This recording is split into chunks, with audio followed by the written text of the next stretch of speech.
Let's face it, if you're buying a house, you've been pretty much screwed for the past couple of years because not only home prices went up by a crazy almost 20% last year, 2021, but also the supply of homes is still pretty crappy. And so today, guys, we're gonna talk about what exactly is going on this year, the difficulties that you're gonna be facing, and how to prepare yourself so that you can actually win a home, buy your home right now in 2022. So, okay, anyways, we basically pretty much picked up where we left off last year. Home prices are up. Not a surprise, right? The hottest markets, Miami, Austin, San Francisco, Raleigh, Phoenix, Atlanta, and others are continuing to rise. Probably whatever you are, regardless if I mention your city or not, which I only mentioned like 8, I'm sure whatever you are, your home values have also continued to increase. And actually, according to the National Association of Realtors, home values increased by 16.9% in 2021. And guess what? That was actually the highest year-over-year increase since 1999. So, okay, that brings us to one of the most popular questions of 2021. We're gonna roll that back over to 2022, which is, when is the housing bubble going to pop? After all, the stock market is basically out of a correction territory, or maybe kind of skidding around there. The Dow Jones index is down 4%, the S&P 500 is down 7%, and the NASDAQ is actually in correction territory right now, down over 12%. So why in the world isn't the housing market following suit? Well, here's basically the reasons. For starters, the demand for housing is outpacing demand at the fastest number in years. And with the supply chain problems, builders are still struggling to build houses and keep up with the demand, while also at the same time, those people that do property flippings, I can't talk right now, guys. They go and buy distressed properties and they flip them. Obviously, they do all the renovations, are suffering because they can't find the materials to do so. Now, meanwhile, existing home buyers are sitting at the biggest amounts of equity in history, meaning that these people who have owned their homes for over 5 years, they also want to move up, they want to sell their homes, or they might just want to move down, and they are sitting on a pretty big amount of cash for a new home. But honestly, when the supply sucks as much as it does right now, these people obviously would rather to just stay in their homes and not sell, which obviously further, strains things with supply, and it creates this endless loop. People want to sell, but they don't want to sell. There's no supply. There's a ton of demand because there's so many millennials who are getting into the housing market that can't find a home, but these people don't want to sell, and the builders can't build fast enough, and there's no properties out there, so there we go. But look, even if they did decide to sell, they can pretty much outbid anybody else. Because see, one of the biggest reasons that first-time home buyers are facing right now is that they're pretty much getting squeezed out of the market. Unless you're a first-time home buyer with a lot of money in your pocket, which typically isn't the case for most first-time home buyers. Actually, most first-time home buyers just barely have enough for a 3% down payment and closing costs, and a lot of times they barely even have enough for that. In addition to this, obviously we have inflation. So with inflation is pushing the prices of rents at the same time, and the cost of buying a home has been going up as well. This is one of the reasons why, guys, if you want to fight off inflation, you want to get into real estate, because home prices go up, which obviously is good for you if you already own a home, because your equity position goes up. And obviously, if you have the property as a rental property, you're going to increase rents at least to keep up with inflation. So that happens. Bad thing is, if you don't own a home, then obviously that is sort of fighting against you. But anyways, to fight off inflation, the Federal Reserve is increasing interest rates, which obviously it does affect mortgage rates. And in fact, mortgage rates have been dramatically going up since the beginning of the year, and they have been going up very, very consistently since then. And I would say that even including myself, as well as a lot of people in the industry, we all feel like realistically we could see 30-year fixed rates across the board at about 4% or so, if not a little bit higher. So now think about this difference between the monthly payments of a 3.5% and a 4.5% mortgage on $400,000 is about $230, $250 a month. So it is pretty significant. I mean, that equates to about $2,600 a year. So, for a lot of families, that could be a pretty big discrepancy. In addition to the fact that, a lot of people may not qualify for a loan if the monthly payment is $200 more than if the rates has stayed low.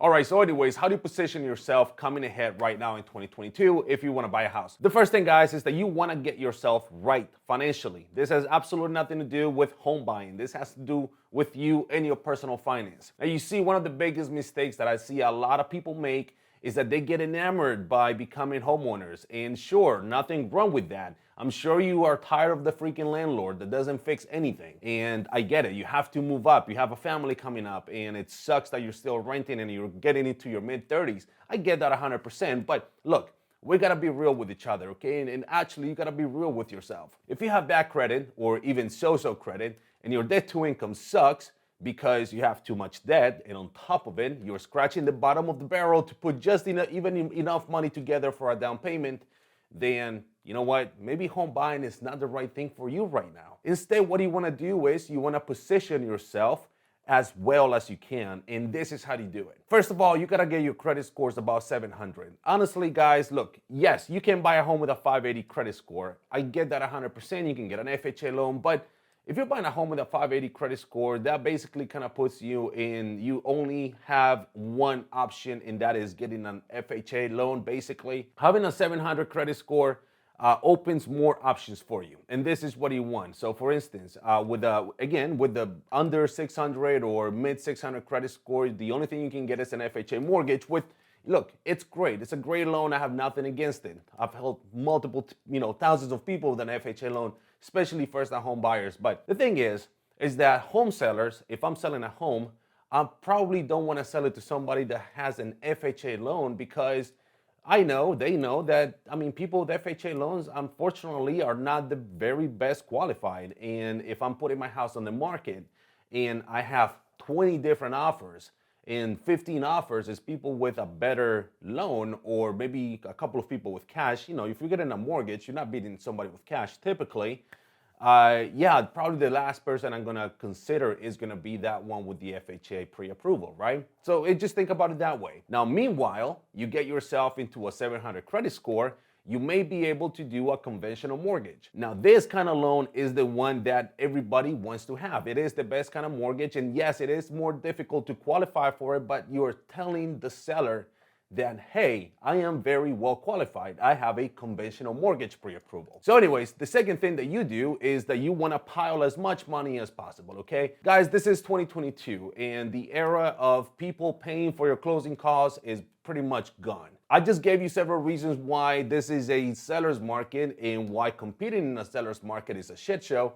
And it's been like this for a while, and guys, it's gonna be like this for the foreseeable future. Now, right now, to win an offer, you might have to go 3%, 5%, 10% over asking price. I'm in the market, I'm down in Atlanta, Georgia, and look, if a house is selling for $300,000, you don't offer $300,000. Instead, you offer $310,000 or $320,000 to be in the running for it, because honestly, that's basically kind of what it is right now. But here's the thing, if the house doesn't appraise for the price that you are offering, then you have to basically make up the difference. Meaning that if you are making an offer on a $300,000 home and the offer is for $320,000 and the house appraises for $310,000, just right at the middle, you basically have to make up the gap difference of $10,000 in addition to the other 10 grand that you're gonna have to put on the on your down payment, right? And then on top of it, you're gonna have to have your closing costs. So you see, having your money right is going to come full force for you. Now, finally, guys, I'm gonna give you 2 strategies that I want you to take a look into and consider very, very, very deeply, especially when you're buying a home right now. And obviously, you're having to get a mortgage. The first one is, and look, I'm gonna piss off a lot of people. I'm sure I'm gonna get in the comments. If so, just put in the comments and I'm gonna tell you why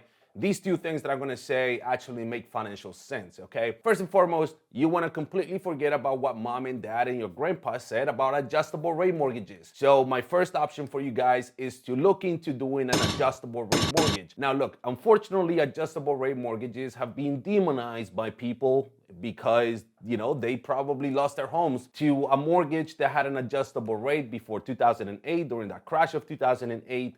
And yeah, people are scared of ARMs.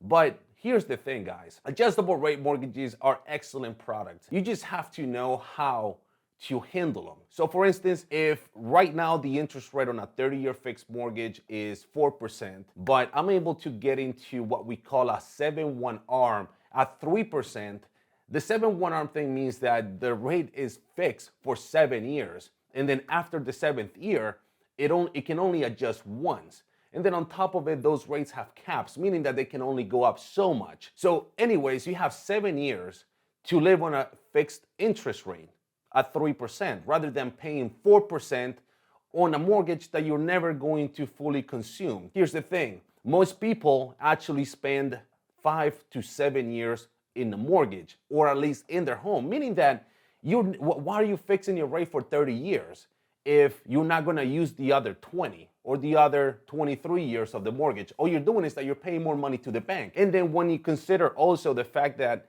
home prices are this much and now you have to finance so much more, guys, there's a big difference between financing, a 3% versus a 4% mortgage. So look into adjustable rate mortgages. Please do it, especially with the interest rates going up. Now, the second thing that you want to consider is to also roll some of the closing costs into the rates. So basically what this means is if you're a little bit short on cash, and I know I just went on a tandem before about getting your money right, but even if you get your money right and say your appraisal came in a little bit low, this is what you do. You can actually tell the lender to not give you the lowest interest rate possible that you can qualify for, but instead take on a little bit of a higher interest rate. And then what this does is that basically the mortgage lender has to give you a credit to you towards your closing costs. This is what we call the yield in the mortgage industry. Now, obviously, it's not like you're getting free money. What you're doing is that you're basically rolling some of the closing costs into the rate. But look, it is a great way to save money for your closing costs, and then later on, obviously, you just pay more towards the mortgage. You can refinance if the rates are better later on, whatever the case might be. Anyways, those are strategies, guys, that you need to take a look into. Especially, you gotta think outside of the box, all right? Especially right now in 2022, it's crazy out here. And with that being said, guys, I wish you the best of luck. Hopefully this video helped you in any way, one way or another. And if you liked it, make sure that you give it a thumbs up, subscribe to the channel. This is my first year of 2022, so there you guys have it. Thank you for watching, and I'll see you in the next one.